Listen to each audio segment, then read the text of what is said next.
DEECET అభ్యర్థులకు నమస్కారం. ఈరోజు రెండో విడత సర్టిఫికేట్ వెరిఫికేషన్ జరిగింది. ముఖ్యంగా చాలామంది అభ్యర్థులు ఒక రిక్వెస్ట్ అనుగుణంగా డీసెట్ కన్వీనర్ మరొకసారి సర్టిఫికేట్ వెరిఫికేషన్‌కి అవకాశం ఇవ్వడం జరిగింది. దాదాపు 6,000-7,000 మంది సర్టిఫికేట్ వెరిఫికేషన్ చేసుకోలేదు కాబట్టి ఈ అవకాశం ఇచ్చారు. కానీ మనం చూసినట్టయితే 10 జిల్లా విద్యా శిక్షణ సంస్థలో ఒక 1000 మంది సర్టిఫికేట్ వెరిఫికేషన్ చేసుకున్నారు. మరి రేపటి నుంచి వెబ్ ఆప్షన్స్ ఉన్నాయి. 28-30. చాలామంది అనుకోవచ్చు మరి ఫస్ట్ ఫేజ్‌లో మరి చాలా సీట్లు నిండిపోయాయని అనుకుంటున్నారు.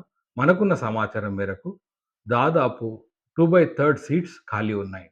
మరి అభ్యర్థులు నిరాశ పడకుండా ప్రతి ఒక్కరు కూడా రేపటి నుంచి 30 వరకు ఏదైతే వెబ్ ఆప్షన్స్ ఉన్నాయో మీరు ఎక్కువ ఆప్షన్స్ పెట్టండి.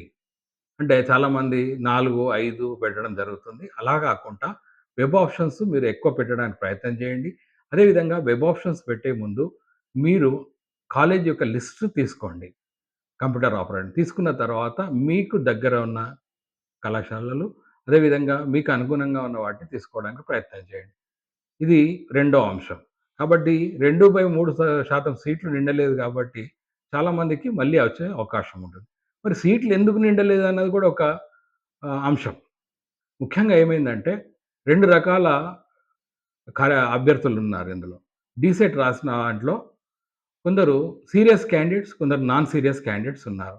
చాలామంది సీరియస్ క్యాండిడేట్స్ అంటే ఇంటర్మీడియేట్ చదివిన పిల్లలు డీఎడ్ చేసి టీచర్ వృత్తిని స్వీకరించడానికి ఆలోచనలో ఉన్నారు. కొందరు నాన్ సీరియస్ క్యాండిడేట్స్ ఏందంటే ముఖ్యంగా ఎవరైతే డిగ్రీ, పీజీ అయిపోయిన వాళ్ళు, బీఎడ్ అయిపోయిన వాళ్ళు ఏందంటే మరి రానున్న సంవత్సరాల్లో డీఎస్సీ పడతదని డీఎడ్ చేయాలన్న ఆలోచనలో ఉన్నారు. ఎందుకంటే national council for teacher education ప్రకారం డీఎడ్ అభ్యర్థులే ఎస్జిటి పోస్టులకు అర్హులు. అయితే రాష్ట్ర ప్రభుత్వం నిర్వహించే డీఎస్సీలో ఎస్జిటి పోస్టులు ఎక్కువ ఉంటాయి కాబట్టి ఈ కోర్స్‌కి ఈ సంవత్సరం డిమాండ్ పెరిగింది.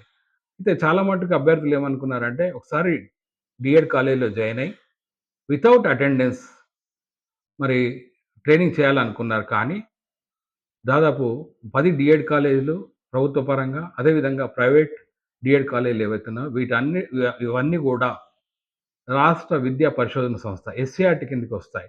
మరి అంటే స్కూల్ ఎడ్యుకేషన్ కిందకొస్తాయి. ఏ విధంగా అయితే స్కూల్ ఎడ్యుకేషన్‌లో పాఠశాలలో ఎఫ్ఆర్ఎస్ ఉందో, అదేవిధంగా విద్యార్థులకు, ఉపాధ్యాయులకు ఉందో, అదేవిధంగా ఈ 10 డైట్‌లలో అదేవిధంగా డీఎడ్ కాలేజీలో గూడా ఎఫ్ఆర్ఎస్ ఫేస్ రికగ్నిషన్ సిస్టమ్. మీరు కాలేజ్‌కి అడ్మిషన్ అయిన తర్వాత వితిన్ 6, 7 డేస్‌లో మీ యొక్క రిజిస్ట్రేషన్ అవుతుంది. మీరు ప్రతిరోజు కళాశాలకు రాగానే మీరేం జేస్తారంటే మీ అటెండెన్స్‌ని ఎఫ్ఆర్ఎస్ చేస్తారు.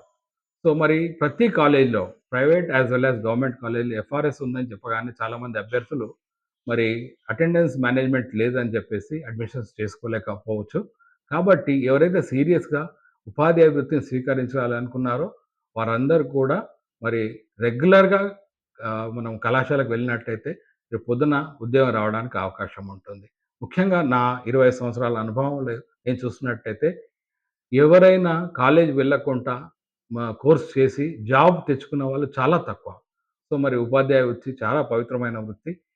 కాబట్టి మనము మరి కళాశాలను ఎంచుకుంటున్నప్పుడు రెగ్యులర్‌గా క్లాసెస్ జరిగి, రేపు పొద్దున మనకు డీఎస్సీకి అర్హులు కావడానికి ఉపయోగపడే కళాశాల ఎంచుకోవాలి. అదేవిధంగా నా యొక్క మనవి ఏంటి అంటే, ఇక్కడ కూడా అటెండెన్స్ మేనేజ్‌మెంట్ జరగడం అన్నది కుదరదు. ఎందుకంటే సాక్షాత్తు ముఖ్యమంత్రి గారు, గౌరవనీయులు రేవంత్ రెడ్డి గారు, మన విద్యాశాఖ మంత్రి వారి ఆధ్వర్యంలో విద్యా వ్యవస్థను ప్రక్షాళన చేసే ప్రయత్నం జరుగుతుంది. అది అభినందనీయం. కాబట్టి మనమందరం కూడా ఈ యొక్క మరి రాష్ట్ర ప్రభుత్వం చేస్తున్న ప్రయత్నంలో భాగం కావాలంటే మీరందరూ కూడా రెగ్యులర్‌గా టీచర్ ట్రైనింగ్ కాలేజ్‌కి వెళ్ళినట్టయితే మీకు రేపు రానున్న టెట్ కావచ్చు, సీటెట్ కావచ్చు, డీఎస్సీలో జాబ్ రావడం జరుగుతుంది. ఎందుకంటే ఇది నేను నా యొక్క అనుభవంతోటి చెప్తున్నాను. దాదాపు మరి టెట్ లేదా డీఎస్సీ అన్నా కూడా దాదాపు తెలంగాణలో ఒక సివిల్ సర్వీసెస్ లాంటిది.